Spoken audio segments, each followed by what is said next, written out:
आरारो आरीरारो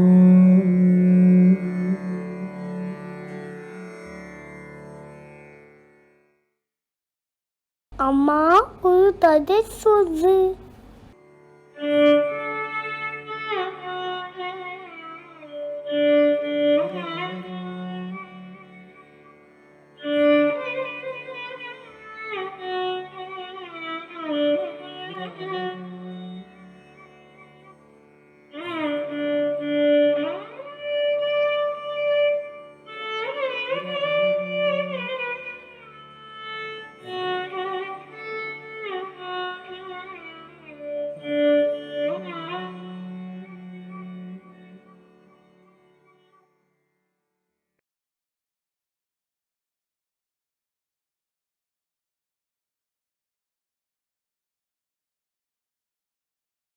राधे कृष्णा। हमने कई बार सुना है कि हमारे जीवन में जो होता है अच्छे के लिए होता है, पर क्या हम सब इस बात को मानते हैं? आज हम एक ऐसे भक्त की कहानी सुनेंगे जिन्होंने जीवन को भगवान की देन मानकर बड़े ही सरल रूप से अपनाया। एक गांव था। उस गांव में एक पुरुष था। उसके परिवार में कोई भी नहीं था। उसके ना तो माता पिता थे और ना ही कोई सगे संबंधी। वह बिल्कुल अकेला था। उससे तो अपना नाम तक पता नहीं था। गांव के लोग उसे फालतू कहकर पुकारा करते और वही उसका नाम बन गया। फालतू का अर्थ होता है बेकार। लोगों के ऐसे पुकारने पर भी फालतू को कभी इस बात का ना ही बुरा लगा और ना ही उसने किसी पर कभी क्रोध जताया। वह सबके साथ बड़े प्यार से रहता था। वह गांव के लोगों की छोटी मोटी काम किया करता था। वह एक बहुत ही सरल और संतुष्ट जीवन व्यतीत कर रहा था। उस गांव में कृष्ण भगवान का एक मंदिर था। कृष्ण भगवान फालतू के सबसे प्रिय थे। वह रोज शाम को मंदिर जाया करता था और मंदिर बंद होने तक मंदिर में ही रहता था। उस मंदिर में एक पुजारी थे जो फालतू को बहुत पसंद करते थे। वह जानते थे कि फालतू बहुत ही भोला भाला और दिल का सच्चा व्यक्ति है। वह फालतू के कृष्ण के प्रति प्रेम और श्रद्धा की भावना को समझते थे। पुजारी जी रोज फालतू को कृष्ण भगवान की लीलाएं सुनाया करते थे और भारत देश में कृष्ण के अलग अलग मंदिरों की जानकारी दिया करते थे। फालतू बड़े मन लगाकर पुजारी जी की बात सुना करता था।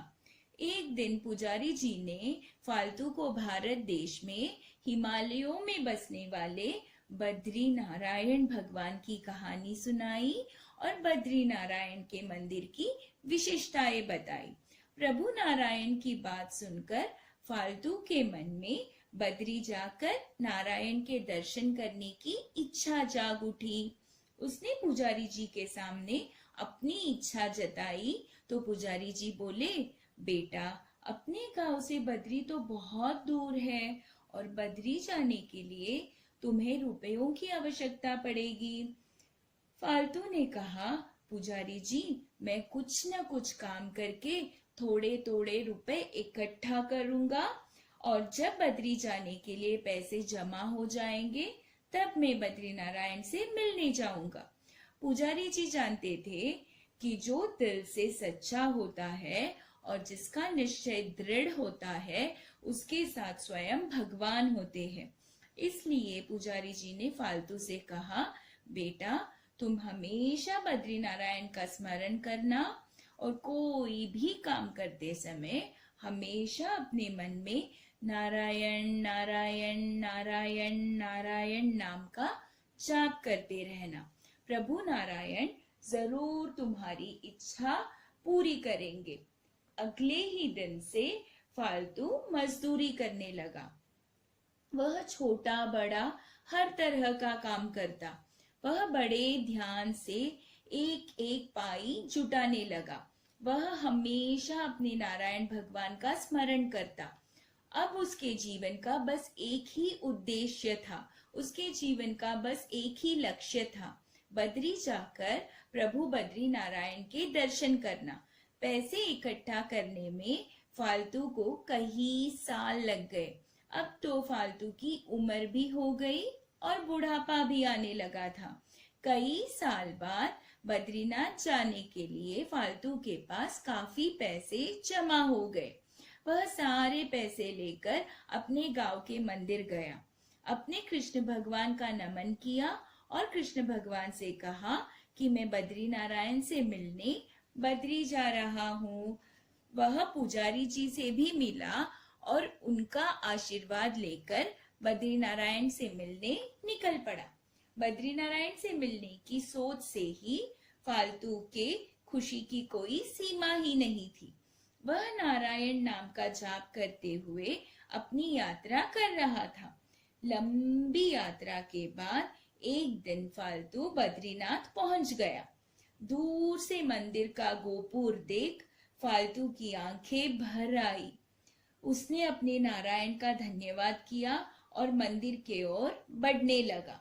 जैसे ही वह मंदिर के निकट पहुंचा, अपने नारायण से मिलने की उत्सुकता उसके मन में बढ़ती जा रही थी। उसके आंखों में खुशी के आंसू थे। उसी समय उसने देखा कि मंदिर से घंटियों की आवाजें आ रही थी और मंदिर के आसपास भीड़ थी। तभी उसने देखा कि मंदिर के पुजारियों को बद्रीनाथ में रावल कहा जाता है। तो मंदिर के रावल जी बद्री नारायण के मंदिर से उद्धव जी की मूर्ति को लेकर बाहर आए और उसे एक पालकी में रख दिया। फालतू की खुशी की तो मानो कोई सीमा ही नहीं थी। उसने बड़ी भक्ति भाव से उद्धव जी का नमन किया, बद्री नारायण का जय घोष कर रहा था। जैसे ही फालतू मंदिर के अंदर जाने मंदिर के मुख्य द्वार पर पहुंचा, उसने देखा कि मंदिर के रावल जी ने मंदिर का द्वार बंद कर दिया। यह देखते ही फालतू को कुछ भी समझ नहीं आया। उसने रावल जी से पूछा, रावल जी, आपने द्वार बंद क्यों किया? मुझे बद्री नारायण के दर्शन करने हैं। मैं बड़ी दूर से अपने नारायण को देखने आया हूँ। रावल जी ने कहा, अब तो आपको 6 महीने इंतजार करना होगा। क्या आप नहीं जानते कि आज मंदिर के बंद होने का दिन है? अब तो मंदिर 6 महीने बाद अक्षय तृतीया के दिन ही खुलेगा। फालतू नहीं जानता था कि उसे अपने गांव से बद्रीनाथ पहुंचने में कितने दिन बीत गए। फालतू ये बात नहीं समझ पाया। वह रावल जी से याचना करने लगा। वह कहने लगा, बस एक बार मुझे मेरे बद्री नारायण के दर्शन करने दीजिए। पर रावल जी ने कहा, हर मंदिर के कुछ नियम होते हैं और किसी के लिए भी यह नियम बदले नहीं जा सकते। फालतू ने कई लोगों से पूछा, पर सभी ने उससे कहा कि सर्दी के महीने में सभी जगह बर्फ पड़ता है। इस कारण मंदिर को 6 महीने के लिए बंद किया जाता है। आप 6 महीने बाद आना। फालतू पर मानो दुख का पहाड़ टूट पड़ा।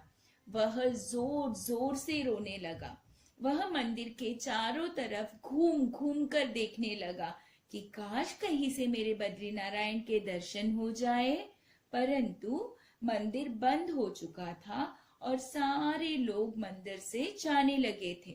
मंदिर से उद्धव जी की मूर्ति को ज्योतिर्मठ ले जाया जा रहा था, परंतु फालतू का मन अपने बद्री नारायण में ही बसा था। उन्हें देखने के लिए ही तो उसने कई साल परिश्रम कर धन इकट्ठा किया था और इतनी कठिन यात्रा पूरी कर बद्रीनाथ आया था। वह अपने भगवान से वियोग न सह पाया और चक्कर खाकर वहीं गिर गया। मंदिर के आसपास से सारी भीड़ जा चुकी थी। कुछ देर बाद फालतू को मानो ऐसा ज्ञात हुआ जैसे उसे कोई पुकार रहा हो। उसने धीरे से अपनी आंखें खोलकर देखा। उसके सामने एक बड़ा ही सुंदर सा बालक खड़ा था। उसके हाथ में एक छड़ी थी, सिर पर एक पगड़ी बंधी हुई थी और उसके साथ कुछ गाय भी थे।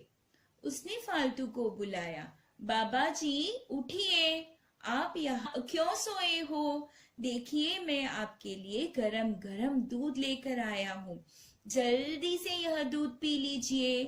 फालतू उस बालक के मधुर स्वर सुनते ही उठ बैठा। फालतू ने बालक को सारी बात बताई और वह रोने लगा। तभी उस बालक ने बड़े प्यार से फालतू के आंसुओं को पोंछते हुए कहा, बाबा जी आप चिंता क्यों कर रहे हो? आपको बद्रीनारायण के दर्शन करने हैं ना? मैं कल ही आपको बद्रीनारायण के दर्शन करवाऊंगा। अभी आप यह दूध पी लीजिए और मेरे साथ आइए। फालतू को बालक की बात सुनकर आश्चर्य हुआ। वह बालक इतना प्यारा था कि फालतू उसकी बात टाल न पाया। वह उस बच्चे की ओर आकर्षित हो गया और उसके साथ चला गया। बालक फालतू को एक गुफा के अंदर ले गया और ठंडी से बचने के लिए एक कंबल भी दिया। फालतू ने उस बालक से पूछा कि तुम्हारा नाम क्या है और तुम इतनी ठंडी में यहाँ क्या कर रहे हो? तो उस बालक ने जवाब दिया, मेरा नाम नारायण है, मैं तो इस गांव का रहने वाला हूँ और अपनी गायों के साथ अक्सर यहाँ आया करता हूँ। फालतू और उस बालक ने बहुत सारी बातें की। बालक फालतू के लिए रोटी और सब्जी भी लेकर आया था। दोनों ने बड़े प्यार से मिलकर खाना खाया और बच्चे के आग्रह करने पर फालतू उसके साथ खेलने भी लगा। फालतू को समय के बीतने का पता ही नहीं चला। अगले दिन सुबह फालतू को मंदिर की घंटियों की आवाजें सुनाई देने लगी। बालक ने फालतू से कहा, बाबा जी यह बद्रीनारायण के मंदिर की घंटियों की आवाज है, चलिए मैं आपको मंदिर ले जाता हूँ। बालक के साथ फालतू मंदिर पहुंच गया। मंदिर के रावल जी को आते हुए देख फालतू उनके समीप गया और उनसे उसने पूछा, रावल जी आपने तो कहा था कि बद्रीनारायण का मंदिर 6 महीने बाद ही खुलेगा, पर आप तो अगले ही दिन वापस आ गए। रावल जी फालतू की बात नहीं समझ पाए। उन्होंने फालतू से कहा, हम सब तो 6 महीने बाद ही आ रहे हैं, परंतु क्या तुम 6 महीने यहीं पर थे? मैंने तो तुम्हें जाकर 6 महीने बाद आने के लिए कहा था। फालतू आश्चर्यचकित हो गया। उसने रावल जी से उस बालक के बारे में सब कुछ बताया और कहा कि वह बालक मेरे साथ ही आया है, उसका नाम भी नारायण है, मैं अभी उसे बुलाता हूँ। फालतू नारायण नारायण पुकारने लगा, परंतु वह बालक कहीं भी नजर नहीं आया। उसने लोगों से इस बालक के बारे में पूछा, पर किसी ने उसे नहीं देखा था। अंत में रावल जी और फालतू जान गए कि यह बालक और कोई नहीं परंतु स्वयं बद्री नारायण थे, जो फालतू के लिए बालक का रूप लेकर आए थे। भगवान की उस पर की गई अपार कृपा के बारे में सोचते ही उसकी आंखें भर आई। फालतू जान गया कि यह नारायण की ही कृपा थी कि 6 महीने एक दिन की तरह बीत गए। 6 महीने भगवान के साथ बिताने की बात सोच सोच कर वह भावुक होने लगा और अपने नारायण का धन्यवाद करने लगा। मंदिर का मुख्य द्वार खुलने पर फालतू अपने नारायण के दर्शन करने भागा। जैसे ही वह बद्री नारायण के सामने खड़ा हुआ, उसने नारायण में उसी बालक का रूप नजर आया। नारायण के दर्शन से उसका जीवन सफल हो गया। फालतू ने अपने भगवान से कहा, तुम मेरे लिए एक बालक का रूप लेकर आए। और नारायण ने कहा, मेरे भक्त की पुकार को मैं कैसे अनसुना कर सकता हूँ।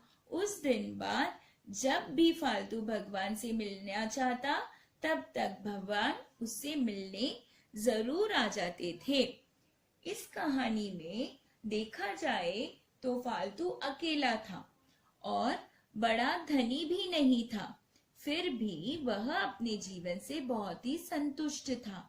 उसको भगवान पर पूरा विश्वास था और वह जीवन में होने वाले हर घटना को सकारात्मक रूप से देखता था। वह जानता था कि जो भी होता है वह अच्छे के लिए होता है और उसके पीछे भगवान की कोई न कोई लीला होती है। उसके जीवन में अगर उस दिन मंदिर बंद ना होता तो उसे 6 महीने भगवान नारायण के साथ बिताने का अवसर प्राप्त नहीं होता। उसकी इस सकारात्मक सोच ने उसे नारायण से मिला दिया। इसी तरह यदि हम भी ऐसे ही सोच रखकर सदा भगवान का स्मरण कर एक अच्छे इंसान बनेंगे तो हमें भी चाहे कितनी ही देर क्यों न हो पर भगवान के दर्शन अवश्य प्राप्त होंगे। राधे कृष्णा।